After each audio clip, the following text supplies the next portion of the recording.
आज अंतर्राष्ट्रीय मजदूर दिवस है। यह दिन मजदूरों की स्वतंत्रता और उनके अधिकारों की रक्षा के लिए पूरे विश्व में मनाया जाता है। मई दिवस मनाने की शुरुआत 1 मई 1886 को की गई थी, जब अमेरिका के मजदूर यूनियनों ने काम का समय 8 घंटे से ज्यादा न रखे जाने के लिए हड़ताल किया था। इस हड़ताल के दौरान शिकागो के हे मार्केट में बम धमाका हुआ था। यह बम किसने फेंका, किसी का कोई पता नहीं।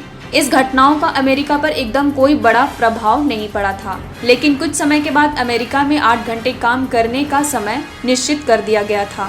मौजूदा समय भारत और अन्य मुल्कों में मजदूरों के 8 घंटे काम करने से संबंधित कानून लागू है। मजदूर दिवस के दिन भारत के सभी श्रमिक संगठन मजदूरों के हितों की मांग के लिए उन्हें सुरक्षा दिए जाने, उनके अधिकारों को संरक्षित करने की मांग करते रहे हैं। भारत में अधिकतर मजदूर संगठन वामपंथी विचारधारा से जुड़े हुए हैं। भारतीय मजदूर संघ, एटक, कांग्रेस की इंटक समेत कई मजदूर संगठनों की तरफ से जुलूस, धरना, प्रदर्शन और अन्य कार्यक्रम आयोजित किए जाते हैं। कोरोना संकट के दौरान इस बार मजदूर दिवस भी नहीं मनाया जाएगा।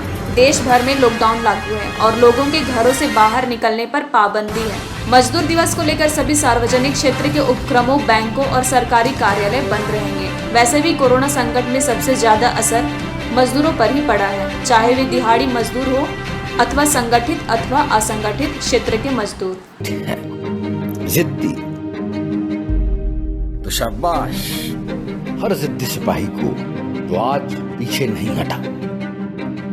शाबाश हर उभरते सितारे को जो सबको हंसी का ट्रीटमेंट दे रहा है। शाबाश हर घरेलू स्टार को जो आज फ्री कॉन्सर्ट्स कर रहा है, और उस कलाकार को जो घर बैठे सबका दिल बहला रहा है।